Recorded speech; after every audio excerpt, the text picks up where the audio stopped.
બનાસકાંઠાના ઓગળ તાલુકાના અદગામ સ્થિત મોતીસરિયા હનુમાનજી મંદિર ખાતે કાંકરેજ તેમજ હિંદવાણી પરગણા ચૌધરી સમાજની વિશાળ સામાજિક ચિંતન શિબિર યોજાઈ હતી.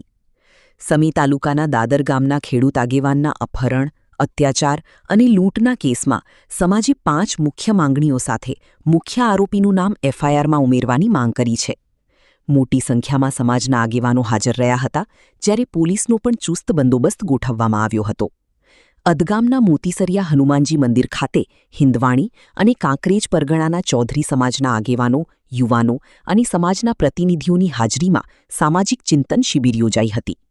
શિબિરમાં ભેમાભાઈ ચૌધરી, ખેડૂત આગેવાન અમરાભાઈ ચૌધરી, હિંદવાણી પરગણાના દેસાઈ સહિત મોટી સંખ્યામાં સમાજના લોકો ઉપસ્થિત રહ્યા હતા. ચિંતન શિબિરમાં સમી તાલુકાના દાદર ગામના ખેડૂત આગેવાનના અપહરણ, અત્યાચાર, લૂંટ અને વાયરલ વિડીયો અંગે થરા પોલીસમાં નોંધાયેલા ગુનાની ચર્ચા કરવામાં આવી હતી. સમાજે વાયરલ વિડીયોમાં દેખાતા દેવ દરબાર જાગીર મઠના મહંતનું નામ મુખ્ય આરોપી તરીકે એફઆઈઆરમાં ઉમેરવાની અને બળદેવગીરી મહંત સામે કાયદેસરની કાર્યવાહી કરવાની માંગ કરી હતી. કાર્યક્રમ દરમિયાન કાયદો અને વ્યવસ્થા જળવાઈ રહે તે માટે ડીવાયએસપી, એલસીબી, એસઓજી તેમજ જિલ્લાની પોલીસનો ચુસ્ત બંદોબસ્ત ગોઠવવામાં આવ્યો હતો.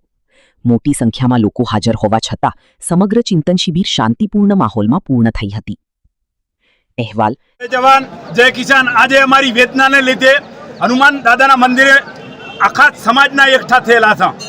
અમારી વેદના છે કે જે અમારા ખેડૂત આગેવાન ઉપર આજે હુમલો કર્યો હતો એની ફરિયાદ પોલીસ નથી લીધી અને 5-5 દિવસે ફરિયાદ લીધી. જ્યારે લીધી ત્યારે પણ આ મેન આરોપી છે, મેન સૂત્રધાર છે, એનું નામ પણ આજની બેઠી પોલીસ તંત્ર લેવા માંગતી નથી. અત્યારે હજારોની સંખ્યાની અંદર અહીંયા અમે ખેડૂતો મળેલા છે, જ્યારે હજારોની સંખ્યાની અંદર પોલીસ તંત્રને પણ અહીંયા એકઠું થયેલું છે. અમે સરકારને કહેવા માંગીએ છીએ કે તાત્કાલિક મેન સૂત્રધારને જેલના હવાલે કરો, નકે આવતા સમયની અંદર આ ઉગ્ર આંદોલન થશે આખા ગુજરાત લેવલે. કારણ કે અમારા નિર્દોષ ખેડૂતની આબરૂ લીધી છે, અમારી ભાગડીની જે આબરૂ લીધી છે, અમે લીધા વગર જંપીશું નહીં. જય જવાન જય કિસાન. સામંત બાકુલા, ટુડે ગુજરાતી ન્યૂઝ, કાંકરેજ.